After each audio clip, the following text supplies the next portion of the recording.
Our guest today is a health coach. She specializes in helping women who are struggling with metabolic syndrome, insulin resistance, and many others by applying ancestral way of eating.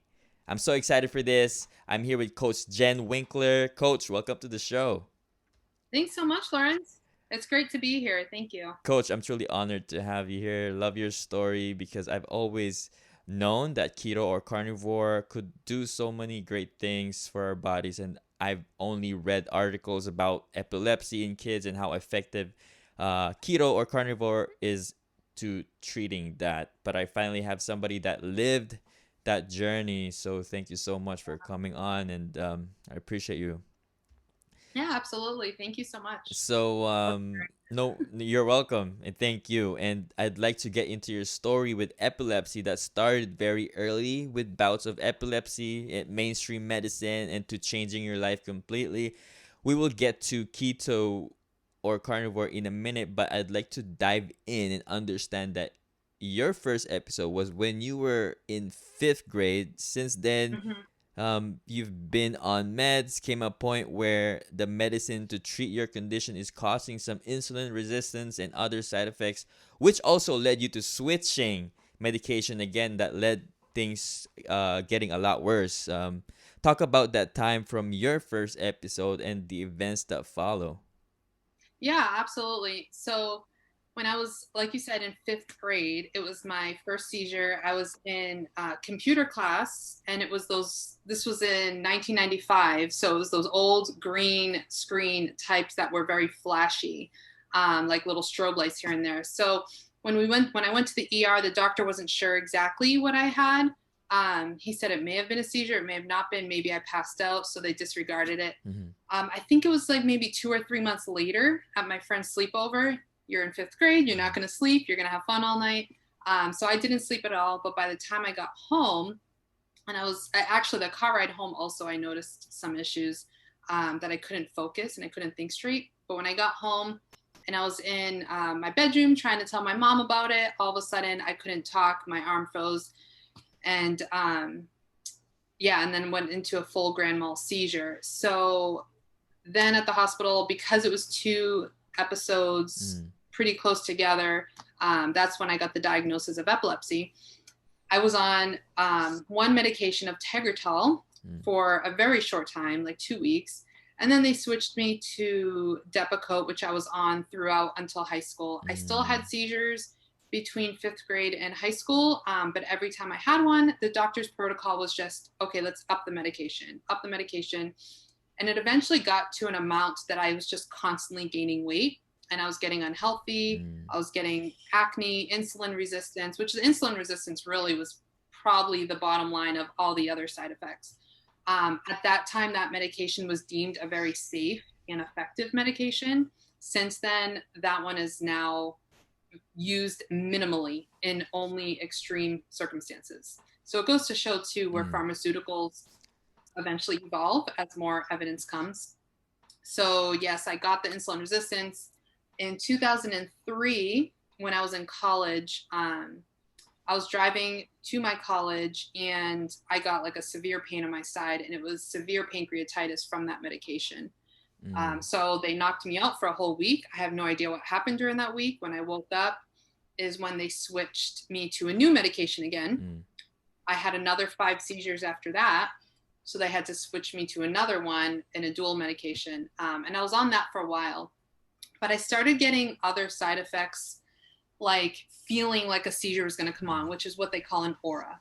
So I would get all those kind of things. And again, they kept upping it. And before I knew it, like once I was engaged in 2013, Mm. and even a little before, I didn't notice all this until hindsight, but my anxiety and my mental state had just increased exponentially. Mm. And once we were engaged and married, and then I was about to get pregnant, or we were going to start trying, they had my medication just like actually above FDA Mm. recommendation.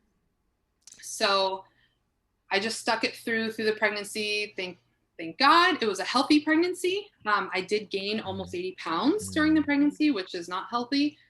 But that's where I started kind of trying to find something different to do. And I did hear about ketogenic when I was in college, but when I asked my neurologist, they just said, "Oh, that's only for children with epilepsy. You can't do that." I was like, "Okay." So Oh, that was in why can't you do it? Did you ask? no, I think back then I was very trustworthy of doctors. Mm.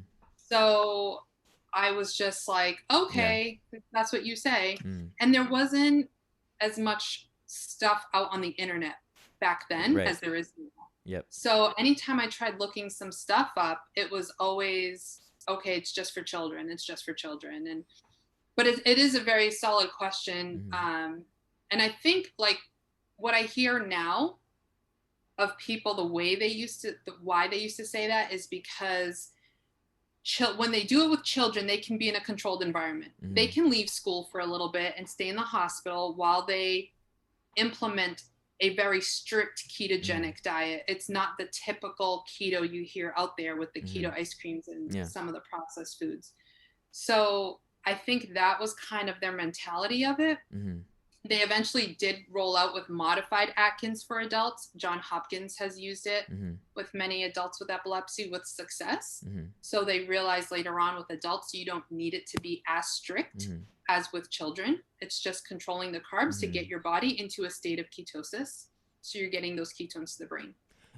When did you, sorry to cut you off, No, when did you realize that these meds are causing anxiety or even low self-esteem? Depression, everything. Yeah, it was the whole thing. Panic attacks. I couldn't drive anymore. So this was after I had my son in 2016.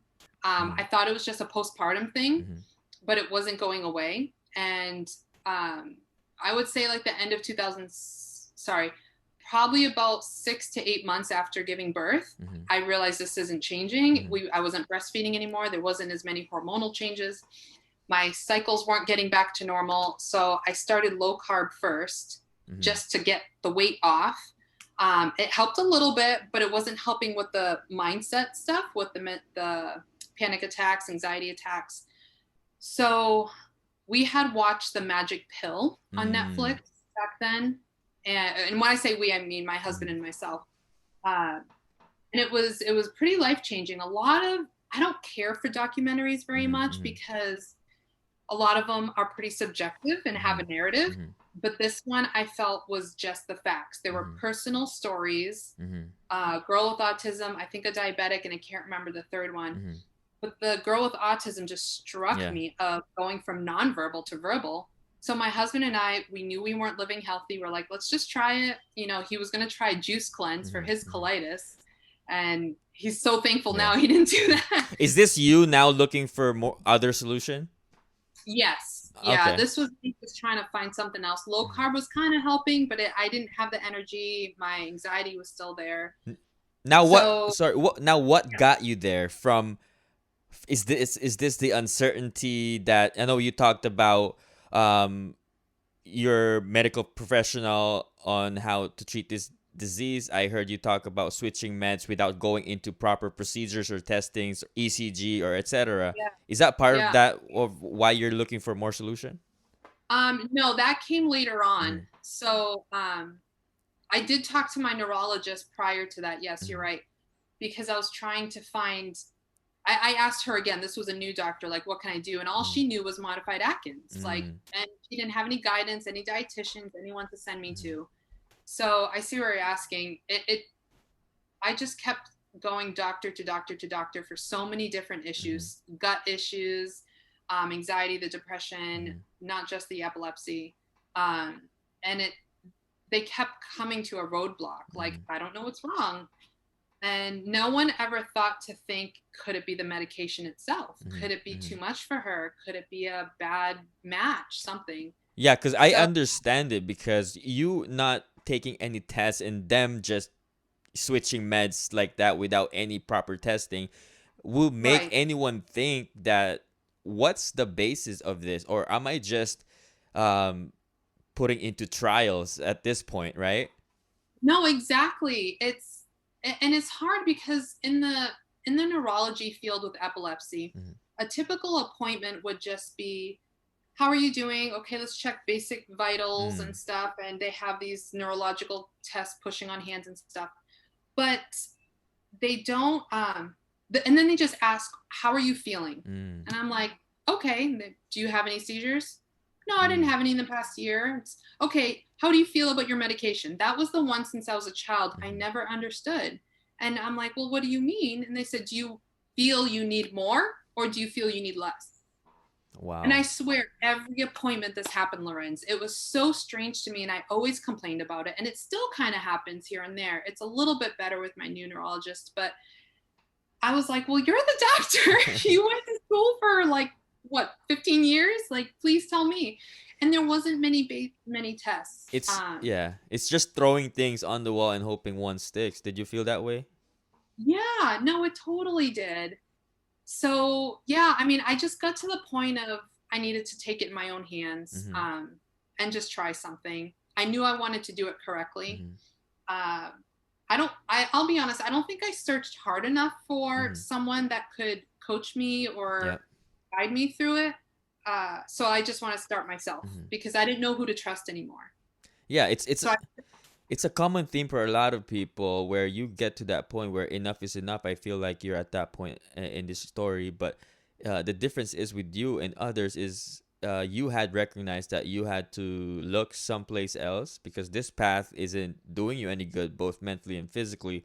It seems like the doctors are unsure of themselves and uncertain of medication or what medication to give you, because if they were, then they wouldn't have to switch medicines back and forth. So for some right. people, they don't, maybe they just trust mainstream, medicine, or they're just simply afraid of, taking things in their own hands. And I think that was the main difference with your story. And what was it that kept you looking for this solution?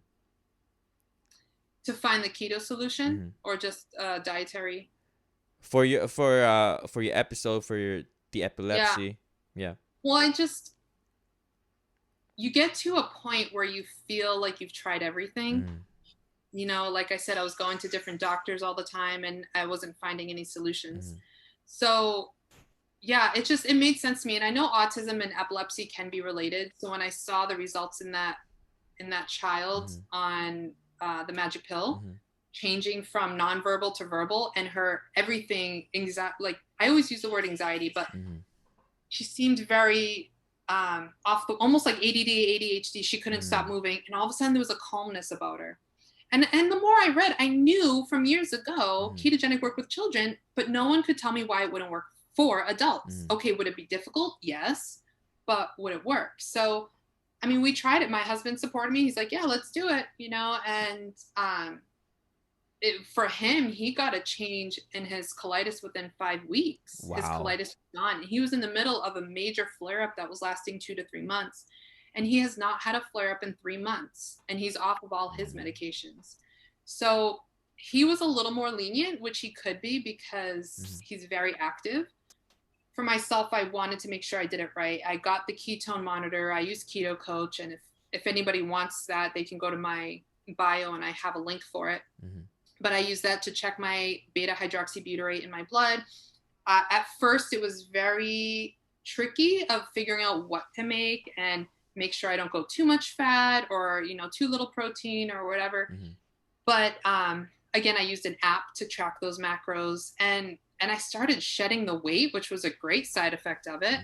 Mm. My brain started getting clearer. Mm. So at first with keto, it was great. It was a wonderful transition, feeling that I could think straight, Mm. that I wouldn't have panic attacks as much. I could drive again Mm. because I didn't feel like I was going to crash driving. Mm. So there was a lot that helped my mood Mm. and my patience. As weird as that sounds, I could be patient with my son more and more understanding.